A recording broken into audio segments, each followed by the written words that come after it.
Hello students and welcome to unique coaching academy. आज का हमारा जो टॉपिक है, मतलब जो हमारे अब आगे वीडियोस आएंगे वो आएंगे क्वाड्रेटिक इक्वेशन पे। ठीक है, तो अभी तक हमने अर्थमेटिक प्रोग्रेशन और लीनियर इक्वेशंस कंप्लीट कर चुके हैं। हम अभी हम लेंगे क्वाड्रेटिक इक्वेशंस क्या होता है और क्वाड्रेटिक इक्वेशन के बारे में हम डिटेल में जानेंगे और कैसे कैसे सॉल्व करते हैं वो भी जानेंगे और क्या क्या मेथड्स है वो भी जानेंगे। ठीक है, तो स्पेशली ये बच्चे जो 10th स्टैंडर्ड में है, ठीक है, उनके लिए वीडियोज़ है, क्योंकि 10th स्टैंडर्ड में बोर्ड्स के एग्जाम में बहुत से बच्चे कंफ्यूज रहते हैं कि कैसे सॉल्यूशन लिखा जाए या क्या। बहुत से बच्चों को तो सॉल्यूशन आके भी लिख नहीं पाते क्योंकि उन्हें राइटिंग कैसे किया जाए वो नहीं समझता सॉल्यूशन। तो ठीक है, तो अभी हम पूरा रिटर्न देखेंगे, पर हर सॉल्यूशन का कैसे रिटर्न में लिखा जाता है वो सब डिटेल में देखेंगे इस वीडियोज़ में। ठीक है, वैसे ये जो क्वाड्रेटिक इक्वेशन चैप्टर है आपको सिर्फ 10th में नहीं 11th 12th या आगे किसी एग्जाम्स में भी काम में आने वाले हैं। ठीक है, तो कोई भी इसे देख सकता है। ठीक है, देखिए क्वाड्रेटिक इक्वेशंस, तो क्वाड्रेटिक इक्वेशंस क्या होते हैं पहले जानते हैं। व्हाट आर क्वाड्रेटिक इक्वेशंस, मतलब क्वाड्रेटिक इक्वेशंस क्या होते हैं। ठीक है, तो एक बात याद रखिए, क्वाड्रेटिक इक्वेशंस वो इक्वेशंस होते हैं जिनमें जो डिग्री है वो 2 होती है, ग्रेटेस्ट डिग्री 2 होती है वेरिएबल की, और वेरिएबल हमेशा एक रहेगा। ठीक है, क्वाड्रेटिक इक्वेशन में हमेशा एक ही वेरिएबल रहेगा। जैसे यहाँ पे देखिए 2x² + 4x + 5 = 0, ये क्वाड्रेटिक इक्वेशन है। ठीक है, ये क्या है, क्वाड्रेटिक इक्वेशन है। क्वाड्रेटिक इक्वेशन का जो स्टैंडर्ड फॉर्म है वो होता है ax² + bx + c = 0। ये स्टैंडर्ड फॉर्म है। क्या है, स्टैंडर्ड फॉर्म। ये स्टैंडर्ड फॉर्म है क्वाड्रेटिक इक्वेशन का, ax² + bx + c = 0। इसका मीनिंग क्या है, a b c, तो यहाँ पे ये 2 है ना, जो x² के साथ कांस्टेंट रहता है उसे हम a बोलते हैं। यहाँ पे a की वैल्यू हो जाएगी 2। ठीक है, यहाँ b, तो b हो जाएगा 4, क्योंकि जो x के साथ होता है वो होता है b, और जो अकेला कांस्टेंट होता है वो होता है c, तो 5। समझे, ऐसे करके हम कांस्टेंट वेरिएबल्स वगैरह निकाल सकते हैं। अब देखिए मेनली जो क्वेश्चंस 10th में आते हैं, अभी हम थोड़े जिनकी 10th की जो फर्स्ट एक्सरसाइज है 2.1 उस एक्सरसाइज के बारे में बात करेंगे। तो उसके जो प्रॉब्लम्स जो मैंने देखे उसमें ऐसे ही आता है कि ए बी सी निकालो, क्वाड्रेटिक इक्वेशन दिया रहता है उसमें से ए बी सी निकालो, या फिर क्वाड्रेटिक इक्वेशन है या नहीं ये आइडेंटिफाई करो। तो वो हम आगे देखेंगे आइडेंटिफाई वाला, पहले हम ए बी सी देख लेते।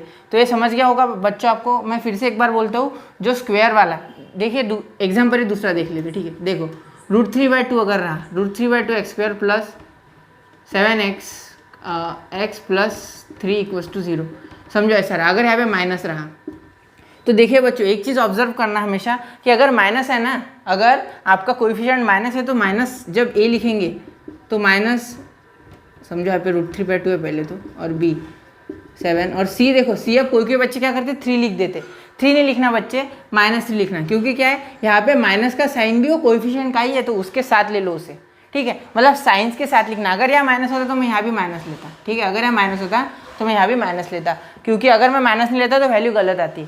और यही नहीं, अगर आप आगे जब सॉल्व करेंगे ना प्रॉब्लम्स, तो ए बी सी की वैल्यूज़ की ज़रूरत पड़ती है रूट्स निकालने के लिए, तब आपके रूट्स भी इस वजह से गलत आ सकते हैं। इसलिए याद रखना कि साइंस लेना ही है आपको। ठीक है, साइंस के साथ आपको ए बी सी की वैल्यू लेनी है, मतलब कोएफिशिएंट्स की वैल्यू लेनी है। अब देखते हैं कि आइडेंटिफाई कैसे करने क्वाड्रेटिक इक्वेशन। ठीक है, ये नोट डाउन कर लीजिए आप अच्छे से, फिर आप देखेंगे हम कि आइडेंटिफाई करते कैसे करते क्वाड्रेटिक इक्वेशंस। हाँ, तो देखिए बच्चों, ये हमारे अब हम ये जो प्रॉब्लम्स है, 3 प्रॉब्लम्स मैंने लिया है पे, 3 प्रॉब्लम्स मैं आपको करके बताऊंगा कि क्वाड्रेटिक इक्वेशन आइडेंटिफाई कैसे की जाती है। मतलब क्वाड्रेटिक इक्वेशन, ये हमें 3 कुछ प्रॉब्लम्स दी, इन्हें सॉल्व करना है हमें, मतलब सिंप्लीफाई करना है। इसके बाद हमें पता चलेगा कि क्वाड्रेटिक इक्वेशन है या नहीं।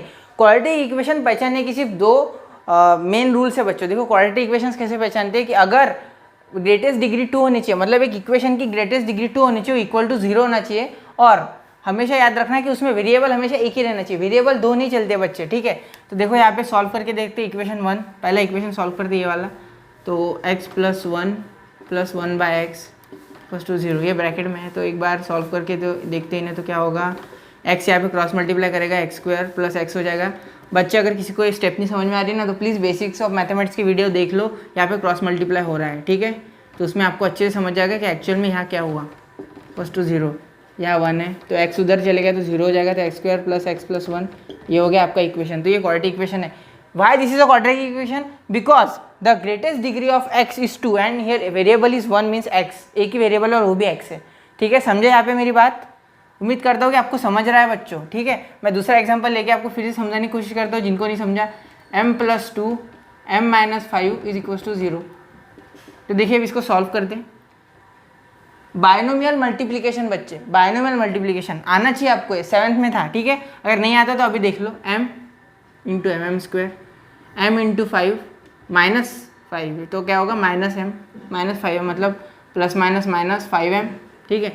ये 2 अब यहाँ मल्टीप्लाई करेगा तो +2m और ये 2 अब उससे मल्टीप्लाई करें तो प्लस माइनस माइनस 5 2 10 = 0। तो क्या हो जाएगा m² माइनस, यहाँ पे दोनों की साइन क्या है, अलग अलग है इसलिए सब्ट्रैक्शन होगी और बड़ा कौन है 5 है इसलिए 3m - 3m - 10 = 0।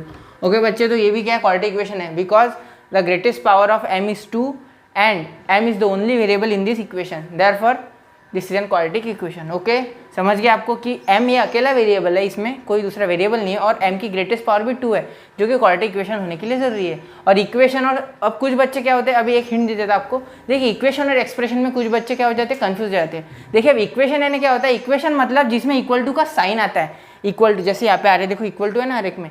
और जो एक्सप्रेशन होता है बच्चे, जो एक्सप्रेशन होता है ना वो इक्वल टू का साइन नहीं रहता, उसे सिर्फ लिख देते। जैसे अगर यहाँ पे इक्वल टू का साइन नहीं होता ना तो this is an expression, but यहाँ पे इक्वल टू 0 है ना, means this is an equation. Okay, समझ में आ गया होगा, उम्मीद करता हूँ आपको एक्सप्रेशन और इक्वेशन में क्या समझ में आ गया होगा फर्क। आपको ऐसे सेम एक्सप्रेशन थे 8th या 9th में शायद आपको ऐसे एक्सप्रेशन का चैप्टर है स्पेशल, उसमें एक्सप्रेशन दिए हुए हैं।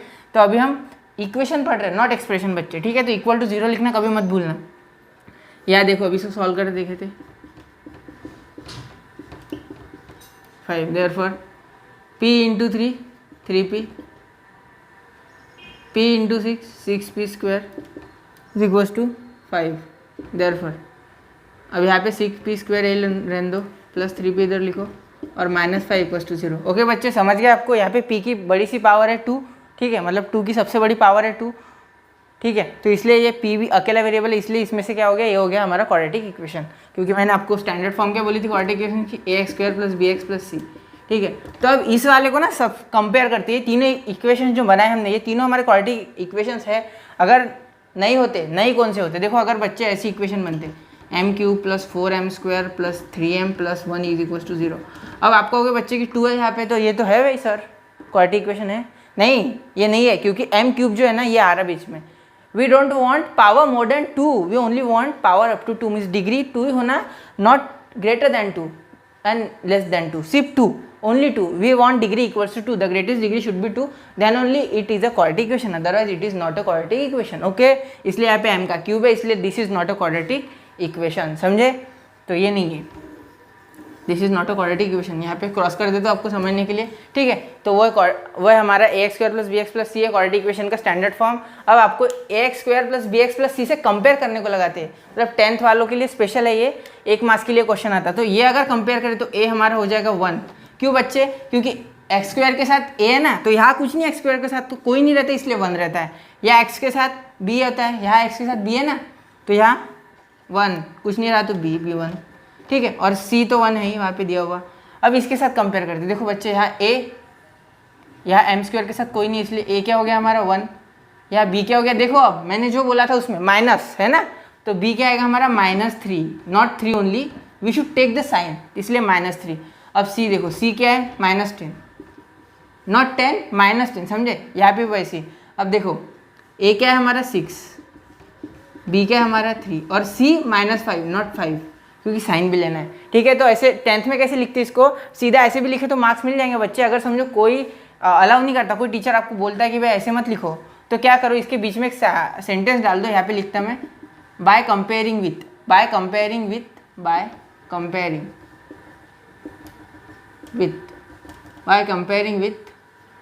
ये वाला लिख देना, by comparing with this standard formula we get, ये आगे लिख देना वी गेट ऐसा लिख देना, बस इतना ही बोलेगा, इसका 1 मार्क्स आपको मिल जाएगा। वैसे 1 मार्क्स के लिए तो सीधा भी लिखा तो मार्क्स मिल जाते बोर्ड में, ओके, लेकिन स्कूल में शायद आपको बोला जाए इसलिए मैं ऐसे डिटेल में करके दे रहा हूँ आपको पूरा, ठीक है। तो अभी बढ़ते हैं हम अगले टॉपिक की ओर इसके, ठीक है, ये नोट डाउन कर लीजिए आप बुक में।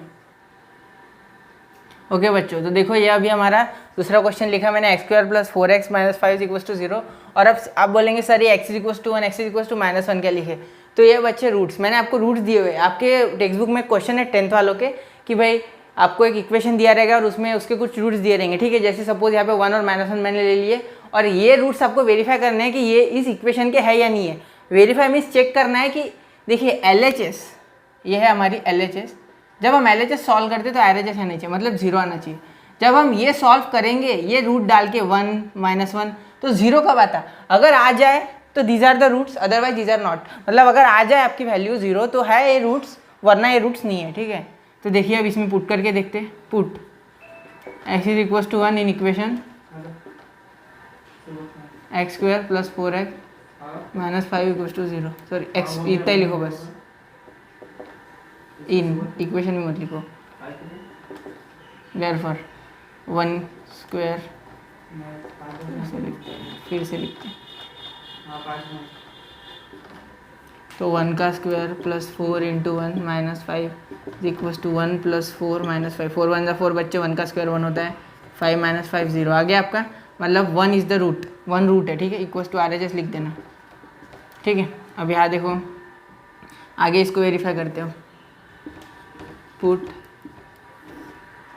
x is equal to -1 in x square plus 4x minus 5। बच्चे ये जो मैं कर रहा हूँ ना, पूरे एग्जाम्पल्स और पूरे मेथड, ये पूरे आपकी बोर्ड में वैलिड है, ठीक है। कोई भी बोर्ड हो, चाहे NCERT हो, कोई भी हो, आप करके देख सकते हैं। सेम मेथड अप्लाई करिए, आपको आउट ऑफ मार्क्स मिलेंगे, इसकी गारंटी है। पूरा स्टेप वाइज करके दे रहा हूँ आपको, ठीक है। एक्स स्क्वायर, तो एक्स क्या है हमारा 1 -1, अभी -1 बोला है तो -1 का square plus 4 into -1 minus 5 is equal to 1 minus 4 plus minus minus होता है बच्चे, 4 1 4 -1 का स्क्वायर प्लस, क्योंकि -1 इंटू -1 होता है प्लस, और 1 1 1 होता है, आपको तो ये पता ही है, ठीक है। तो अगर कोई आपका नेगेटिव का स्क्वायर हो तो वो हमेशा पॉजिटिव आता है, क्योंकि माइनस इंटू माइनस होता है बच्चे प्लस, और स्क्वायर में हम 2 बार मल्टीप्लाई करते हैं वैसे भी, ठीक है बच्चों। तो देखो यहाँ पे 1 -4 प्लस माइनस माइनस हुआ -4 या -5, तो 1 -9 हुआ हमारा -8। तो हमारा जो वैल्यू है वो 0 आई नहीं, मतलब 0 आया नहीं, इसका मतलब -1 is not the root of quadratic equation. Therefore यहाँ पे लिख देना 1 is the root of x square plus 4x minus 5 equals to 0, ठीक है। इसका ये रूट है भाई, क्वाड्रेटिक इक्वेशन का ये वाले, ये 1 रूट है। -1 है क्या? नहीं, -1 इज़ नॉट द रूट, इसलिए लिखो भी मत, वो सीधे जो रूट है वो लिखो, और इस तरह से आप बाकी के प्रॉब्लम्स भी सॉल्व कर सकते हैं। ओके, तो अब इसमें और एक तरह के प्रॉब्लम होते हैं जिसमें हमें k की वैल्यू फाइंड आउट करनी होती है, तो वो भी एक बार देख लेते हैं, ठीक है। तो k की वैल्यू कैसे फाइंड आउट की जाती है वो देखते हैं। देखो बच्चों, तो ये हमारा प्रॉब्लम है जिसमें कि हमें k की वैल्यू फाइंड आउट कीजिए। देखिए 4x square plus 2x plus k is equal to 0। अब 10th के बुक में ऐसी भी प्रॉब्लम है जिसमें k की वैल्यू निकालनी होती है। ये k यहाँ भी हो सकता है, यहाँ भी हो सकता है, कहीं भी हो सकता है, ठीक है। तो आपको k की वैल्यू निकालनी होगी।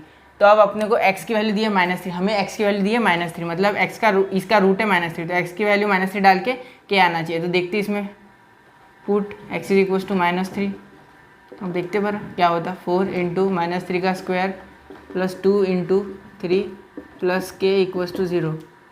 देयरफॉर ये हो जाएगा 4 इंटू 9 प्लस, या जाएगा प्लस माइनस माइनस, क्योंकि -3 था ना, तो यहाँ +3 हो गया था गलती से, तो यहाँ प्लस माइनस माइनस 2 3 जा 6 plus k equals to 0। Therefore k is equals to, ये सब उधर भेज दो आप, कितना हो जाएगा, यहाँ हो जाएगा 36, ये माइनस को उधर जाके +6 हो जाएगा, और ये 36 इधर प्लस हो जाएगा तो उधर माइनस। क्यों 36? क्योंकि 9 4 जा 36 होता है बच्चे, तो k इज इक्वल्स टू हो गया हमारा -30, k की वैल्यू आ गई -30, ठीक है। तो k की वैल्यू फाइंड आउट करने को बोला था, तो यहाँ तक कि निकालना है सिर्फ k की वैल्यू -30, ठीक है। तो उम्मीद करता हूँ आपको ये समझा होगा अच्छे से। एक बार जो 2.1 एक्सरसाइज है वो पूरी करके देखिए बच्चों। महाराष्ट्र स्टेट बोर्ड में 2.1 है, अगर NCERT बाकी अगर आपको बोर्ड है और चैप्टर अगर अलग है तो मुझे एक बार क्वाड्रेटिक इक्वेशन के बारे में कांटेक्ट कीजिए। अगर आपको कोई समझा नहीं उसमें का, तो प्लीज़ मुझे कांटेक्ट कीजिए, मैं आपको जहाँ तक हो सके मुझसे वीडियो बना के आपको भेजूंगा ही, ठीक है। तो do like, subscribe and share our channel, और अगर कोई भी क्यूरी हो तो कमेंट सेक्शन में व्हाट्सएप पे कांटेक्ट कीजिए। Thank you for watching.